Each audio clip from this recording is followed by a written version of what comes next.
Hello friends, welcome to my channel Aswathi Sreemuthunidhi. കഴിഞ്ഞ കുറച്ച് ദിവസങ്ങളായിട്ട് നമ്മളെല്ലാം മനസ്സിനെ ഒരുപാട് നൊമ്പരപ്പെടുത്തിയ, മുറിവേൽപ്പിച്ച, ഇനി ഒരിക്കലും ഒരു കുഞ്ഞിനും ഈ ഒരു ഗതി ഉണ്ടാവരുതെന്ന് എത്ര മനസാക്ഷിയില്ലാത്തൊരു വ്യക്തിക്ക് പോലും തോന്നിപ്പോകുന്ന ഒരു കാര്യമാണ് നെടുമങ്ങാട്ടത്തെ 1.5 വയസ്സുകാരൻ കുഞ്ഞിൻ്റേത്.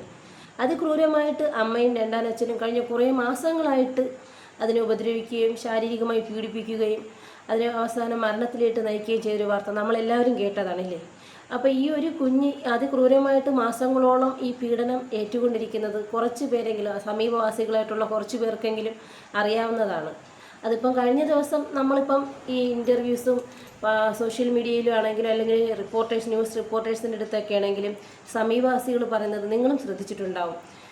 അവർ രണ്ടുപേരും ഭാര്യയും ഭർത്താവും പുറത്ത് പോകുമ്പോൾ ഈ കുഞ്ഞിൻ്റെ അച്ഛനും അമ്മയും പുറത്ത് പോകുമ്പോഴത്തേക്ക് കുഞ്ഞിനെ വീടിൻ്റെ സൺഷെയ്ഡിൽ നിർത്തിയിട്ട് പോകുമെന്ന്.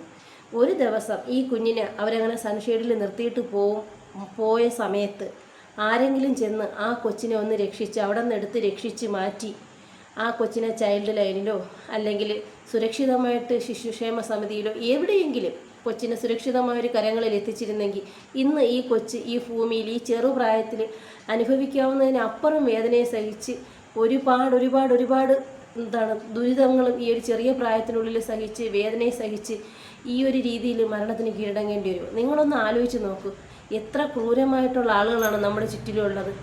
സ്വന്തം കുഞ്ഞിനെയാണ് അല്ലെങ്കിൽ നമുക്ക് വേണ്ടപ്പെട്ടൊരു കുഞ്ഞിനെയാണ് ആരെങ്കിലും ഇങ്ങനെ പീഡിപ്പിക്കുന്നതെന്ന് കണ്ടാൽ നമുക്ക് നോക്കി നിൽക്കാൻ കഴിയുമോ? ഈ കണ്ടു നിന്നവരെ ആസ്വദിച്ചെന്നാണ് ഞാൻ കരുതുന്നത്. ഇപ്പോഴെന്തിനവർ വന്ന് പറയുന്നത്? ഈ കുഞ്ഞ് നഷ്ടപ്പെട്ടതിന് ശേഷം എന്തിനവരിത് വന്ന് പറയുന്നത്? അവർ വിചാരിച്ചിരുന്നെങ്കിൽ ഒരുപക്ഷെ അവരൊന്ന് പോലീസിൽ കംപ്ലയിൻറ്റ് ചെയ്യാൻ എന്തുകൊണ്ട് പോലീസിൽ കംപ്ലയിൻറ്റ് ചെയ്യാൻ അവർ മടിച്ച്? ഈ കുഞ്ഞിൻ്റെ രണ്ടാനച്ഛനെ ഭയന്നിട്ടാണോ? അത് ആരെ ഭയന്നിട്ടാണോ അവർ കംപ്ലയിൻറ്റ് ചെയ്യാനായിട്ട് മടിച്ചത്? അതേസമയം ഈ കുഞ്ഞിനെ ഫസ്റ്റ് ദിവസം അവർ ആ ഷെയ്ഡിൻ്റെ മണ്ടയിൽ നിർത്തിയിട്ട് പോകുന്നു എന്ന് പറഞ്ഞ ഫസ്റ്റ് ദിവസം ഇവരിൽ ആരെങ്കിലും ഒരാളെ ഒന്ന് പോലീസിൽ കംപ്ലയിൻറ്റ് ചെയ്യുമോ അല്ലെങ്കിൽ ചൈൽഡ് ലൈനിൽ കംപ്ലയിൻറ്റ് ചെയ്യുമോ അല്ലെങ്കിൽ എവിടെയെങ്കിലും ബന്ധപ്പെട്ട ഉത്തരവാദിത്തപ്പെട്ട ഏതെങ്കിലും ഒരു അതോറിറ്റിയായിട്ട് ബന്ധപ്പെട്ട് കൊച്ചിനെ ഒന്ന് സേഫാക്കാൻ ശ്രമിച്ചിരുന്നെങ്കിൽ ഈ കുഞ്ഞിന് ഈ ഒരു ഗതി വരുമായിരുന്നു. ഇതാണ് നമ്മുടെ നാടിൻ്റെ ഒരു പ്രത്യേകത എന്ന് പറയുന്നത്. എല്ലാം സംഭവിക്കുന്നതുവരെ ഞാനെന്ന് പറഞ്ഞില്ല, എനിക്ക് എൻ്റെ കാര്യം മാത്രമേ ഉള്ളൂ, ഞാൻ മറ്റുള്ളവരുടെ കാര്യത്തിൽ ഇടപെടേണ്ട കാര്യമില്ല, ഇതെനിക്ക് ബാധിക്കുന്ന കാര്യമല്ല എന്ന് പറഞ്ഞ് നോക്കിക്കൊണ്ട് നിൽക്കും. എന്നിട്ട് എല്ലാം സംഭവിച്ചതിന് ശേഷം അയ്യോ അത് ഞാനത് കണ്ടായിരുന്നു കേട്ടോ, എന്തിനീ അങ്ങനെ പറയണം? ഇത് കേട്ടപ്പോൾ ഒരുപാട് വേദന തോന്നി കേട്ടോ. ആ ഒരു കൊച്ചനുഭവിച്ച മാനസികമായിട്ടുള്ള വിഷമവും ശാരീരികമായിട്ടുള്ള വിഷമവും സത്യം പറഞ്ഞാൽ ഞാൻ ഇതൊരുപാട് ഫീൽ ചെയ്തു. എനിക്ക് എത്ര ദിവസമായിട്ടെന്ന് അറിയാമോ, ഉറങ്ങാൻ പോലും കഴിയാതെ ഞാൻ ഒരുപാട് ഫീൽ ചെയ്തൊരു വാർത്തയാണ്. കഴിഞ്ഞ എത്രയോ ദിവസമായി ഈ ഒരു കൊച്ചിൻ്റെ വാർത്ത കേട്ടതിന് ശേഷം എനിക്ക് സത്യത്തിൽ പനി വരെ വന്നു. കാരണം എനിക്കും ഉണ്ട് 2 കുഞ്ഞുങ്ങൾ, ഇളയാൾ ഹൈപ്പർ ആക്റ്റീവാണ്. ആ ദുഷ്ടം പറഞ്ഞൊരു വാചകം നിങ്ങൾ ശ്രദ്ധിച്ചായിരുന്നോ? കഴിഞ്ഞ ദിവസം ഞാൻ ന്യൂസിൽ കേട്ടതാണ്. ഇപ്പോൾ അവൻ പോലീസ് ക്വസ്റ്റ്യൻ ചെയ്യുമ്പോഴത്തേക്ക് അവൻ പറഞ്ഞതാണ്, കുഞ്ഞിൻ്റെ കാലിൻ്റെ അടിവശത്ത് പാദത്തിൻ്റെ അടിയിൽ അവൻ ലൈറ്റർ വെച്ച് കത്തിച്ച് പൊള്ളിച്ചെന്ന്. എന്തിനെന്ന് ചോദിച്ചപ്പോൾ അവൻ പറയുവാണ് കുഞ്ഞ് ഹൈപ്പർ ആക്റ്റീവാണത്രേ, ഓടി നടന്ന് കളിക്കാതിരിക്കാനാണ് അവൻ അങ്ങനെ ക്രൂരത കുഞ്ഞിനോട് ചെയ്തതെന്ന്. എനിക്കും ഉണ്ട് ഒരു ഹൈപ്പർ ആക്റ്റീവായിട്ടുള്ളൊരു മോൻ, അവനിപ്പോൾ 6 വയസ്സായി. ഒരുപാട് ബുദ്ധിമുട്ടുകൾ കുഞ്ഞുങ്ങൾ ഹൈപ്പർ ആക്റ്റീവ് ആകുമ്പോൾ പാരൻസിനുണ്ടാവും. പക്ഷെ ഒരിക്കലും നമ്മളങ്ങനെ ബുദ്ധിമുട്ടെന്ന് പറയാൻ പാടില്ല. എന്നെ സംബന്ധിച്ചിടത്തോളം ഞാൻ ഒറ്റയ്ക്കൊരു വീട്ടിൽ കുഞ്ഞുങ്ങളായിട്ട് താമസിക്കുകയായിരുന്നു. അപ്പോഴത്തേക്ക് അതിൻ്റേതായ ബുദ്ധിമുട്ടുകൾ, ദാറ്റ് മീൻസ് അവരുടെ ആരോഗ്യം കുഞ്ഞ് നോക്കത്തില്ല. കുഞ്ഞിന് ഹൈപ്പർ ആക്റ്റീവായിട്ടുള്ള കുഞ്ഞ്, അത് കുഞ്ഞിൻ്റെ ഒരു കുറ്റമല്ല, അത് ഹാബിറ്റാണ്, അവരുടെ ബേസിക് നേച്ചറാണ്. നമുക്കൊന്നും ചെയ്യാൻ പറ്റത്തില്ല. അതിന് പ്രത്യേകിച്ച് ട്രീറ്റ്മെൻറ്റ് ഉണ്ടോയെന്ന് വെച്ചാൽ തുടക്കത്തിൽ നമ്മൾ ഒന്ന് കൺട്രോൾ ചെയ്യാനേ പറ്റുള്ളൂ. പൂർണ്ണമായിട്ടും ഹൈപ്പർ ആക്ടിവിറ്റി ഒരിക്കലും മാറ്റാൻ പറ്റത്തില്ല. ADHD എന്ന് പറയാം, അതൊരു പ്രത്യേകതര അസുഖമാണ്. നമുക്കൊരിക്കലും അത് പൂർണ്ണമായിട്ട് ചികിത്സിച്ച് ഭേദമാക്കാൻ പറ്റാത്തൊരു അസുഖം തന്നെയാണ്. എൻ്റെ കുഞ്ഞിൻ്റെ കേസ് പറയുകയാണെങ്കിൽ അത് പുലർച്ചെ ഈ കുഞ്ഞ് ഹൈപ്പർ ആക്റ്റീവായിട്ട് 2 കുഞ്ഞുങ്ങൾ മാത്രം ഞാനുമായിട്ട് താമസിക്കുന്ന സമയത്ത് ഞാൻ രാവിലെ എഴുന്നേറ്റ് കുഞ്ഞുങ്ങൾക്ക് വേണ്ടുള്ള ഫുഡ് വളരെ കുറച്ച് കറികളും സംഭവങ്ങളൊക്കെ മതിയല്ലോ, ഞാനും കുഞ്ഞുങ്ങളും മാത്രമല്ലേ ഉള്ളൂ. എന്താണോ ഫുഡ്, കുഞ്ഞുങ്ങൾ കഴിക്കുന്ന ഫുഡ് എന്താണോ അതുണ്ടാക്കിയിട്ട് കുഞ്ഞെണീക്കുന്ന സമയം ഇങ്ങനെ നോക്കിക്കൊണ്ടിരിക്കുകയാണ്, കുഞ്ഞിൻ്റെ കൂടെ ഇങ്ങനെ നോക്കിക്കൊണ്ടിരിക്കുകയാണ്. കാരണം ഒരു നിമിഷം ഒന്ന് മാറിപ്പോയാൽ അവൻ പൊക്കത്തിൽ കയറും, ഏതെങ്കിലും ഫർണിച്ചറിൻ്റെ മണ്ടയിൽ കയറും അല്ലെങ്കിൽ സ്റ്റെപ്പിൽ കയറി എങ്ങനെയെങ്കിലും അവൻ എന്തെങ്കിലുമൊക്കെ അപകടം ക്ഷണിച്ച് വരുത്തും. അത് അവരുടെ കുറ്റമല്ല, ദാറ്റ്സ് ബേസിക് നേച്ചറാണത്. അപ്പോൾ നമ്മളത് അക്സെപ്റ്റ് ചെയ്ത് കൊടുത്തേ പറ്റൂ, മനസ്സിലായില്ലേ? എന്നിട്ട് തന്നെ ഇത്രയും കെയർ ചെയ്തിട്ട് തന്നെ ഒരു ഹോസ്പിറ്റൽ ഇഷ്യൂ ആയിട്ട് അവനൊരു പനിയായിട്ട് ഞങ്ങൾ ഹോസ്പിറ്റലിൽ അഡ്മിറ്റായ സമയത്ത് യൂറിൻ കളക്ട് ചെയ്ത് ലാബിൽ കൊടുക്കാനായിട്ട് പോയപ്പോൾ മൂത്ത ആളിൻ്റെ അടുത്ത് മോനെ ആക്കിയിട്ട് പോയ സമയത്ത് പെട്ടെന്ന് ഇവൻ കട്ടിലി വലിഞ്ഞു കയറിയും കട്ടിലിൽ നിന്ന് നിലത്തോട്ട് ചാടിയപ്പോഴത്തേക്ക് ഒന്ന് വീണ് താടിയെല്ല് പൊട്ടി ഭയങ്കര ബ്ലീഡിങ് ആയി, പൊട്ടലൊക്കെ ആയി. വെറും 5 ദിവസത്തെ ആൻറ്റിബയോട്ടിക് എടുക്കേണ്ട ഞങ്ങൾ ഏകദേശം 2 ആഴ്ച പിന്നെ ഹോസ്പിറ്റലൈസ് ആവി. പിന്നെ തോളല് പൊട്ടി, പിന്നെ കാലൊടിഞ്ഞിട്ടുണ്ട്, കൈ ഒടിഞ്ഞിട്ടുണ്ട്. ഇപ്പോൾ ഏറ്റവും ലാസ്റ്റ് കഴിഞ്ഞ ദിവസം സിറ്റൗട്ടിലോട്ട് കസേരയിലിരുന്ന് തെന്നി പോയി, സ്വന്തമായിട്ട് തെന്നി പോയി. ഫസ്റ്റ് ഞാൻ വാണിംഗ് കൊടുത്ത് ഞാനിനി അകത്തോട്ട് ഇരുത്തിയതാണ്. പക്ഷേ ഞാൻ എത്തുന്നതിന് മുമ്പ് അടുത്ത തെന്നി ആൾ മുറ്റത്ത് വീണ് ഈ ഒരു പോർഷന് പൊട്ടലൊക്കെ ആയിട്ടിരിക്കുകയാണ്. അപ്പോൾ അത് അവൻ്റെ കുറ്റമില്ല. ഞാൻ തല്ലിറക്കേണ്ട കുഞ്ഞുങ്ങളാകുമ്പോൾ കുഞ്ഞടികളൊക്കെ നമ്മൾ കൊടുക്കും. പക്ഷേ ഈ ഹൈപ്പർ ആക്ടിവിറ്റിക്ക് നമുക്കൊന്നും ചെയ്യാൻ പറ്റത്തില്ല. അതൊരു വലിയൊരു വിഷമമായിട്ടുള്ള ഒരു രോഗമാണെന്ന് വെച്ചാൽ രോഗമാണ്, എങ്കിൽ രോഗമല്ലെന്ന് വെച്ചാൽ അവസ്ഥയാണ്. രോഗമെന്ന് പൂർണ്ണമായിട്ടും പറയാൻ പറ്റില്ല. ഒരു മാനസികാവസ്ഥ എന്ന് പറയാം, നമുക്ക് പറയത്തില്ലേ, നമുക്ക് വിഷമം, സങ്കടം, അങ്ങനെയൊക്കെയുള്ള ഞാൻ മനസ്സിലാക്കിയെടുത്തുള്ള അതാണ്. പക്ഷെ ഒരു പരിധി വരെ നമുക്ക് പറഞ്ഞ് മനസ്സിലാക്കാം, അങ്ങനെ ചെയ്യല്ലേ, നമുക്ക് കെയർ ചെയ്ത് മനസ്സിലാക്കാൻ പറ്റുമെന്നാണ് എനിക്ക് തോന്നുന്നത്. ഞങ്ങൾ കുറേ ഇംഗ്ലീഷ് മെഡിസിനൊക്കെ ട്രൈ ചെയ്തു, പക്ഷേ അതിലൊന്നും പ്രത്യേകിച്ച് ഗുണമൊന്നും ഉണ്ടായിട്ടില്ല. പക്ഷേ ആയുർവേദ മെഡിസിൻ ഇപ്പം ട്രൈ ചെയ്തതിൽ ചെറിയ മാറ്റങ്ങളൊക്കെ കൊണ്ടുവന്നിട്ടുണ്ട്. പക്ഷേ എങ്കിൽ ഈ ഒരു കുഞ്ഞിന് അവനെ അങ്ങനെ ചെയ്യാൻ തോന്നിയത് എന്തുകൊണ്ട്?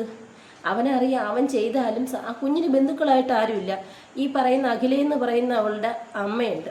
ആ സ്ത്രീക്ക് കുഞ്ഞിനെ നോക്കാൻ അവർ താല്പര്യം കാണിച്ചു. പക്ഷേ എങ്കിൽ അവർ തന്നെ പറയുന്ന ഒരു ഇൻ്റർവ്യൂവിലും ആൺകുഞ്ഞല്ലേ, 3 വയസ്സ് വരെ അമ്മയുടെ പാല് കുടിച്ച് ജീവിച്ചിട്ട് അവർ പിന്നെ സ്വീകരിക്കുക. അതവർ പറഞ്ഞ തികച്ചും ന്യായമായ കാര്യം. ആൺമക്കളാകുമ്പം അമ്മയുടെ പാല് കഴിച്ച് ഒത്തിരി ഹെൽത്തി ആയിട്ട് അവർ വളർന്നു വരട്ടെ എന്നവർ ചിന്തിച്ചിട്ടുണ്ടാവും. പക്ഷേങ്കിൽ ഇവിടെ കൊല്ലാക്കൊല ചെയ്യണമെന്ന് അവർ അറിഞ്ഞു കാണത്തില്ല. പക്ഷെ അവരല്ല, അവരൊക്കെ ഒരു ജോലിയുണ്ടെന്ന് പറഞ്ഞ് അടുത്തുള്ള സാമൂഹികാരോഗ്യ കേന്ദ്രത്തിൽ താൽക്കാലികമായിട്ടുള്ള ജോലിയുണ്ട്. എന്നിട്ട് അവർ ആ കുഞ്ഞിനെ നോക്കാൻ തയ്യാറായിരുന്നു. പക്ഷേ ഇവള് കൊടുക്കത്തില്ലായിരുന്നെന്നാണ് പറയുന്നത്. അവരവിടെ നിൽക്കട്ടെ, പക്ഷേ അവർ ഈ കുഞ്ഞിനെ ഇത്രയും പീഡിപ്പിക്കുന്നു എന്നുള്ളത് ഒരു പക്ഷേ അവരറിയുന്നില്ലായിരിക്കും. അറിഞ്ഞെങ്കിൽ അവരൊരിക്കലും ഇങ്ങനെ ഈ ദുഷ്ടത്തിരെടുത്ത് കൊച്ചിനെ ഉപേക്ഷിക്കുമെന്ന് എനിക്ക് തോന്നുന്നില്ല. ആ പിഞ്ചോമന അനുഭവിച്ച വേദന അറിയുമ്പോൾ ഇപ്പോഴും നമുക്ക് ഹൃദയത്തിൽ മാത്രം, നമ്മുടെ ശരീരത്തിൽ പോലും താങ്ങാനാവാത്ത വേദന.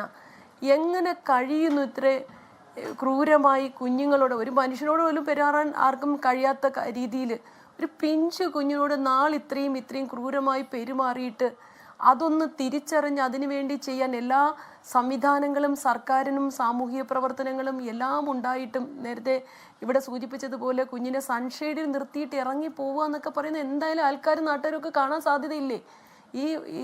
ഇത് കേരളത്തിൽ നടന്നിട്ട് നേരത്തെ ഒന്ന് അറിയിച്ച് ഇത് സമയത്ത് അധികാരികൾ ഇടപെട്ട് നാട്ടുകാർ ഇടപെട്ട് പരിഹരിക്കേണ്ടതായിരുന്നില്ലേ? മറ്റൊരു കാര്യം കേട്ടത്, ഈ ക്രൂരനായ ആള് അഷ്കർ അദ്ദേഹത്തിൻ്റെ ആദ്യ ഭാര്യയെ അതിക്രൂരമായി മർദ്ദിച്ച് കോമാ സ്റ്റേജിലടക്കം കിടക്കുന്നു എന്നുള്ളതാണ്. അങ്ങനെ പല പ്രശ്നങ്ങൾ ഉണ്ടായിട്ടും ഈ ക്രൂരൻ ഇത്രയും സമയം ഈ കുഞ്ഞിനെ കൊല്ലാൻ തക്കവണ്ണം വിലസാൻ അവസരം കിട്ടിയത് അതും കൂടി ചിന്തനീയമാണ്. ശരിക്കും എൻ്റെ മനസ്സിൽ ഓർമ്മ വരുന്നത് കുമളിയിലെ ഷെഫീഖിനെയാണ്. അന്നാണ് ഇത്രയും ഈ സമാനമായ വേദന മലയാളികൾ അനുഭവിച്ചത്. ആ കുഞ്ഞിനെ ഇതുപോലെ രണ്ടാനമ്മയും ഒക്കെ ചേർന്ന് പീഡിപ്പിച്ച ആ ഒരു സംഭവം, അവൻ ബോധരഹിതനായി കിടന്നാലും അവന് വേണ്ടി കേരളം മുഴുവൻ പ്രാർത്ഥിച്ചതും ഈ വേളയിൽ ഞാൻ ഓർക്കുകയാണ്. അതുപോലെ പലവിധ കേസ് 4 മാസം മുമ്പ് നെയ്യാറ്റിൻകരയിൽ ഒരു കുഞ്ഞിൻ്റെ കാര്യവും ഇങ്ങനെ വാർത്തകളിൽ കണ്ടു. ഇപ്പോൾ സ്ഥിരമായി ആവർത്തിച്ച് ഇത്തരം സംഭവങ്ങൾ ഉണ്ടാകുമ്പോൾ തീർച്ചയായും ഗവൺമെൻറ് ശക്തമായ നടപടികൾ ഇടപെടണം. പലപ്പോഴും കേസുകളൊക്കെ ഫ്രെയിം ചെയ്ത് കോടതികളിൽ എത്തുമ്പോൾ കുറ്റവാളി രക്ഷപ്പെടുന്നത് നാം കാണുന്നുണ്ട്. ഒരു കാരണവശാലും ഈ കേസിൽ അത് നടക്കാൻ പാടില്ല. വളരെ കൃത്യമായി ജാഗ്രതയോടുകൂടി കുറ്റമറ്റ രീതിയിൽ കേസ് നടത്തി ഈ ക്രൂരരായ ആളുകൾ പുറലോകം കാണാത്ത രീതിയിൽ മാതൃകാപരമായി ഇനി ഒരാൾക്കും ഒരു കുഞ്ഞിന് നേരെ കൈയെടുക്കാൻ തോന്നാത്ത രീതിയിലുള്ള ശക്തമായ നിയമ നടപടികൾ ഒരു ഭാഗത്ത്, മറുഭാഗത്ത് ഇവിടെ സൂചിപ്പിക്കുന്ന പോലെ കുഞ്ഞിനെ വേണ്ടായിരുന്നെങ്കിൽ ആർക്കെങ്കിലും കൊടുത്തൂടായിരുന്നോ? ഇത്ര പേരാ കുഞ്ഞില്ലാതെ വിഷമിക്കുന്ന. ഞാൻ മന്ത്രിയായതിനു ശേഷം ആദ്യം പങ്കെടുത്ത ഒരു പരിപാടി എന്ന് പറയുന്നത് തിരുവനന്തപുരം ശിശുക്ഷേമ സമിതിയിൽ 5 കുഞ്ഞുങ്ങളെ ദത്ത് കൊടുക്കുന്ന ഒരു ചടങ്ങാണ്. അവിടെ എത്ര പേരാ രജിസ്റ്റർ ചെയ്ത് കാത്തിരിക്കുന്നത്. ആ പൊന്നോമനെ പൊന്നുപോലെ നോക്കാൻ ഈ നാട്ടിൽ എത്രയോ ആളുകൾ ഉണ്ടായിരുന്നു. കുഞ്ഞുള്ളവരാണെങ്കിൽ പോലും കുഞ്ഞുങ്ങളെ സ്നേഹിക്കുന്ന ഒരുപാട് ആളുകൾ ഈ നാട്ടിലുണ്ട്. ഈ കാര്യത്തിൽ നിയമപരവും അതോടൊപ്പം തന്നെ പൊതുജനങ്ങൾക്ക് അവബോധം നടത്തക്ക രീതിയിലും അതിനുമപ്പുറത്തെ കുഞ്ഞുങ്ങളുടെ അവകാശം സംരക്ഷിക്കുക എന്നുള്ളത് ആ കുടുംബത്തിന് മാത്രമല്ല സമൂഹത്തിനും സർക്കാരിനും ഉത്തരവാദിത്വമുള്ളതാണ്. എല്ലാവരും കുഞ്ഞുങ്ങളുടെ കാര്യത്തിൽ കാരണം അവർക്ക് അവരുടെ അവകാശങ്ങളെക്കുറിച്ചോ അവരനുഭവിക്കുന്ന വേദനയെക്കുറിച്ചോ തുറന്നു പറയാൻ തക്ക പ്രായമാകാത്ത പിഞ്ചിളം പൈതലുകളാണ്. അവരെ നോക്കാനുള്ള ഇത് ശ്രദ്ധയപ്പെടുന്ന ഏതൊരാളും ഈ കാര്യത്തിൽ കർശന നടപടിയെടുത്ത് ഗവൺമെന്റിനോടൊപ്പം നിൽക്കേണ്ടത്. കുഞ്ഞിൻ്റെ അച്ഛൻ്റെ മാതാപിതാക്കളും ഒരു പരിധിവരെ കുഞ്ഞിൻ്റെ ഈ പീഡനങ്ങളൊന്നും അറിയുന്നില്ല. പക്ഷേ ഇതെല്ലാം കണ്ട അയൽക്കാർ ഇപ്പോഴെന്തിന് രംഗത്ത് വന്നിന്ന്, ഇപ്പോഴെന്തിന് ഇതിനെക്കുറിച്ച് പറയണം? ഇത്രയും നാൾ അവരെവിടെയായിരുന്നു? ഇത്രയും നാൾ അവരുടെ നാക്കെന്തൊരു മൂടി വാക്കിയാത്തിട്ടിരുന്നത്? എന്തുകൊണ്ട് അവർക്ക് പ്രതികരിക്കാൻ കഴിഞ്ഞില്ല? അവരുടെ കുടുംബത്തിലോ അല്ലെങ്കിൽ അവരുടെ കുഞ്ഞുങ്ങളെയാണ് മറ്റൊരാൾ ഇങ്ങനെ ചെയ്തെങ്കിൽ, അല്ലെങ്കിൽ അവർക്ക് വേണ്ടപ്പെട്ടൊരു കുഞ്ഞിനെയാണ് ചെയ്തിരുന്നെങ്കിൽ അവർ പ്രതികരിക്കത്തില്ലേ? നിങ്ങളൊന്ന് ആലോചിച്ച് നോക്ക്. എന്തിനാ അവർ ഇപ്പോഴും ഒന്ന് സംസാരിക്കണം? കുഞ്ഞീക്കണ്ട വേദനകളൊക്കെ അനുഭവിച്ചിട്ട് കുഞ്ഞ് ഈ ഒരു അവസ്ഥയിലോട്ട് എത്തിപ്പെട്ടതിന് ശേഷം അവരെന്തിനിങ്ങനെ സംസാരിക്കണം? എൻ്റെ വീടിൻ്റെ അടുത്താണ്. എൻ്റെ മരണം നടന്ന വീട് തൊട്ട് മേളിലായിരുന്നു താമസിക്കുന്നത്. അപ്പം ഈ കൊച്ചിനെ എന്ന് വെച്ചാൽ കൊല്ല തന്നെയാണ് ചെയ്തിരിക്കുന്നത്. ലാസ്റ്റ് 2 മാസം കൊണ്ട് അറിയാം. പുള്ളിയുടെ സഹോദരനാണ് എൻ്റെ വീടിൻ്റെ അടുത്ത് വാടകയ്ക്ക് താമസിച്ചിരുന്നത്. അഷ്കറിൻ്റെ സഹോദരനാണ് താമസിച്ചുകൊണ്ടിരുന്നത്. പുള്ളി 2 മാസം കഴിഞ്ഞപ്പോഴത്തേക്കും പുള്ളിയുടെ ബ്രദർ ഇവിടെ വന്നു. ഇവിടെ വണ്ടിയൊക്കെ മേളിലാണ് ഒതുക്കിയിരുന്നത്. എന്ന് വെച്ചാൽ ആ 2 കൈ ഒടിഞ്ഞ കൊച്ച് നമ്മൾ കയറി വന്നില്ലേ, ആ വഴി നിറച്ച് ആ വഴി കൂടെ ഒറ്റയ്ക്ക് നടന്നു വന്നിട്ടുണ്ട്. അപ്പോൾ ആലോചിച്ച് നോക്കി. എന്നിട്ട് ആ വീടിന്റെ റാക്കിലെ കൊച്ചിനെ ഇറക്കി നിർത്തിയിട്ടുണ്ട്. ആ റാക്കിൽ, അതായത് സൈഡിലെ ഒരു ഷെയ്ഡ് ഉണ്ടല്ലോ ടെറസിന്റെ സൈഡിൽ, അവിടെ ആ കൊച്ചിനെ ഇറക്കി നിർത്തിയിട്ടുണ്ട്. അത് വെച്ച് ആലോചിച്ച് നോക്കിയാൽ മതി എന്തുമാത്രം ക്രൂരത. എത്ര ദയനീയമാണില്ലേ നമ്മുടെ നാട്ടിൻ്റെ അവസ്ഥ. എല്ലാ കാര്യങ്ങളും ഇങ്ങനെ തന്നെയാണ്. അതേസമയം നമ്മളിപ്പോൾ റോട്ടിൽ കൂടെ പോകുമ്പോൾ ഒരു പട്ടി നമ്മളെ ഉപദ്രവിക്കണം, നമ്മൾ അതിനെ തല്ലി കൊന്നുവന്നിരിക്കട്ടെ, എന്തൊരു ശിക്ഷാവിധികളായിരിക്കും. പക്ഷേ ഈ കൊച്ചിനെ കൊന്ന അച്ഛനും അമ്മയ്ക്കും കുറേ നാളിങ്ങനെ കൂടിപ്പോയൊരു ജീവപര്യന്തം. അതിനപ്പുറം ഒരു ശിക്ഷ നമ്മുടെ നിയമം കൊടുക്കുമെന്ന് എനിക്ക് ഒരിക്കലും തോന്നുന്നില്ല. ഉള്ളവളെയൊക്കെ ചെയ്യേണ്ടത് കൊലപാതകമാണ്. അതിന് അവൾക്ക് കൊലപാതക പ്രേരണ കുറ്റം, അവൻ ചെയ്തത് കൊലപാതകം. തൂക്കിക്കൊല്ലയല്ല ചെയ്യേണ്ടത്, പരസ്യമായിട്ട് കല്ലെറിഞ്ഞ് കൊല്ലണം. അത് വേണം നടപ്പിലാക്കേണ്ടത്. അത്തരം ഒരു ശിക്ഷ നടപ്പിലാക്കി കഴിയുമ്പം കുഞ്ഞുങ്ങളോടുള്ള ഇത്തരം ക്രൂരത സമൂഹത്തിൽ ഒരു പരിധിവരെയല്ല ഇല്ലാതാക്കാൻ കഴിയും. പരസ്യമായിട്ട് കുഞ്ഞുങ്ങളുടെ മേലിൽ എന്ത് ക്രൂരത ആര് കാണിച്ചാലും അവർക്കുള്ള ശിക്ഷ ഇതായിരിക്കണം. പക്ഷേ നമ്മുടെ നിയമവ്യവസ്ഥയിൽ അതിനുള്ളൊരു ഒരു സംവിധാനമില്ല. അത് തന്നെയാണ് നമ്മുടെ നിയമവ്യവസ്ഥയിലെ ഈ സംവിധാനമില്ലായ്മ തന്നെയാണ് ഈ കുറ്റവാളികൾക്ക് കുറ്റം ചെയ്യാനുള്ള പ്രേരണ ഉണ്ടാവുന്നത്. കഴിഞ്ഞ ദിവസം മറ്റൊരു ന്യൂസ് കണ്ടതാണ്. 4 കുഞ്ഞുങ്ങളുള്ള അമ്മയെ സംശയരോഗത്തിൻ്റെ പേരിൽ ഭർത്താവ് കഴുത്തറുത്ത് കൊന്നത്. ആ 4 കുഞ്ഞുങ്ങളുടെ അവസ്ഥ ഒന്ന് ആലോചിച്ച് നോക്കിയാണ്. അച്ഛനും ഇല്ല, അമ്മയില്ല. അവൻ പോട്ടെ, ദുഷ്ടനായ അച്ഛനും വേണ്ട, ആ അമ്മയെങ്കിലും ഉണ്ടായിരുന്നെങ്കിൽ കുഞ്ഞുങ്ങൾ എങ്ങനെയെങ്കിലും കഷ്ടപ്പെട്ടെങ്കിലും അവർ വളർത്തിയെടുക്കത്തില്ലായിരുന്നു. 4 കുഞ്ഞുങ്ങളും അനാഥരായില്ലേ, ആരും ഇല്ലാതായില്ലേ? അതൊക്കെയാണ് നമ്മുടെ സമൂഹത്തിൻ്റെ ഒരു അവസ്ഥ. അതായത് അയൽക്കാരായാലും ആരായാലും നാട്ടുകാരാണെങ്കിലും കണ്ടുകൊണ്ട് നിന്ന് ആസ്വദിക്കുകയാണ് ചെയ്യുന്നത്. മറ്റൊരാൾ വീട്ടിലൊരു സ്ത്രീ പീഡിപ്പിക്കപ്പെട്ടാലും മാനസികമായിട്ടാണെങ്കിലും ശാരീരികമായിട്ടാണെങ്കിലും പീഡിപ്പിക്കപ്പെട്ട ആദ്യം അവരിൽ നിന്ന് ആസ്വദിച്ചിട്ട് ഇതെല്ലാം സംഭവിച്ചതിന് ശേഷം ഏതൊരു വാർത്ത കേട്ടാലും ഇപ്പം സാമൂഹിക മാധ്യമങ്ങളിലാണെങ്കിലും അല്ലെങ്കിൽ നമ്മളിപ്പം അറിയപ്പെടുന്ന പത്രത്തിൽ വരുന്നൊരു വാർത്തയാണെങ്കിലും ഏതൊരു വാർത്ത കേട്ടാലും ചുറ്റുവട്ടത്തുള്ള കുറേ വിവരദോഷികൾ വരും. കഴിഞ്ഞ കുറേ നാളുകളായിട്ട് ഇങ്ങനെയായിരുന്നു കേട്ടോ, ആ കുഞ്ഞിനെ അവരവിടെ ആക്കിയിട്ട് പോയി, അല്ലെങ്കിൽ ആ ഭർത്താവിൻ്റെ ഒരു പെണ്ണിപ്പം വീട്ടിൽ മരിക്കണം, അല്ലെങ്കിൽ ദുരൂഹ സാഹചര്യത്തിൽ കൊല്ലപ്പെട്ടെന്ന്, അല്ലെങ്കിൽ അവൾ ആത്മഹത്യ ചെയ്യുന്നു, പീഡനം സഹിക്കും, അവിടെയും പറയുന്ന ഇതായിരിക്കും. കഴിഞ്ഞ കുറച്ച് ദിവസങ്ങളായിട്ട് അല്ലെങ്കിൽ നാളുകളായിട്ട് അവളിങ്ങനെ കടുത്ത പീഡനം അവിടെ അനുഭവിച്ചുകൊണ്ടിരിക്കുകയാണ് കേട്ടോ. പക്ഷെ അങ്ങനെയാണ് കേട്ടോ, ഇങ്ങനെയാണ് കേട്ടോ. എന്തിനാണ് അപ്പോഴും ആ ഒരു മുഖം ഇങ്ങനെ ആ മീഡിയയുടെ മുമ്പിൽ പ്രദർശിപ്പിക്കാനായിട്ടാണ് അപ്പോഴും വന്ന് നിന്ന് ഇങ്ങനെ പ്രഹസനം കാണിക്കുന്ന? അതിൻ്റെ ആവശ്യമുണ്ടോ? അതിന് മുന്നേ അവരത് എവിടെയെങ്കിലും ബന്ധപ്പെട്ടവരടുത്ത് പറയുക, അല്ലെങ്കിൽ അവർക്കൊരു മെൻ്റൽ സപ്പോർട്ട് കൊടുക്കുക. നീ വിഷമിക്കേണ്ട, നിനക്ക് വേണമെങ്കിൽ ഇവിടെ വേണ്ടാന്ന് തോന്നുന്നെങ്കിൽ നിനക്ക് ഇവിടെ നിന്ന് പോവാം എന്നൊരു സപ്പോർട്ട്, അല്ലെങ്കിൽ നിയമപരമായിട്ട് എന്തെങ്കിലും ഒരു ഇത് പറഞ്ഞു കൊടുക്കുകയോ, പറഞ്ഞുകൂടാത്തവളാണെങ്കിൽ നിയമോപദേശം കൊടുക്കുകയോ, എങ്ങനെയെങ്കിലും അവളെ അവിടെ നിന്ന് രക്ഷപ്പെടുത്താൻ കഴിയുമെങ്കിൽ അത് രക്ഷപ്പെടുത്തിയെടുക്കുകയില്ലേ ചെയ്യേണ്ടത്. അതിനുശേഷം അവിടെ ഇട്ട് കൊല്ലാക്കൊല ചെയ്ത് ഒന്നുകിൽ അവൾ ആത്മഹത്യ ചെയ്യും, അല്ലെങ്കിൽ അവരെല്ലാവരും കൂടെ ചേർന്ന് അവളെ ആത്മഹത്യ ചെയ്യിപ്പിക്കും, അല്ലെങ്കിൽ കൊല്ലും. ആ ഒരു സിറ്റുവേഷൻ ഇതെല്ലാം സംഭവിച്ച് അവളെ ജീവൻ നഷ്ടപ്പെട്ടതിന് ശേഷം വന്ന് പ്രതികരിക്കേണ്ട വല്ല കാര്യമുണ്ടോ? അതുപോലെ തന്നെയാണ് ഈ ഒരു കുഞ്ഞിൻ്റെ കേസിലും നമുക്ക് കാണാൻ കഴിയുന്നത്. കുഞ്ഞിന് അനുഭവിക്കാണ്ട് 1.5 വയസ്സിനാകുമ്പോൾ 2 കൈയും അവൻ തല്ലി ഒടിച്ച്, കാലിൻ്റെ അടിവശത്ത് സിഗരറ്റ് ലൈറ്റർ വെച്ച് കത്തിച്ച് പൊള്ളിച്ചെന്ന് പറഞ്ഞ് അതിൻ്റെ ശരീരം മൊത്തം 52ഓളം മുറിവുകളും പാടുകളുമാണ് അതിൻ്റെ ദേഹത്തുണ്ടെന്ന്. പിന്നെ പറയാൻ പറ്റാത്ത സ്ഥലങ്ങളിലൊക്കെ അവൻ മാരകമായിട്ട് പരിക്കുകൾ ഏൽപ്പിച്ചെന്നൊക്കെ പറയുന്നു.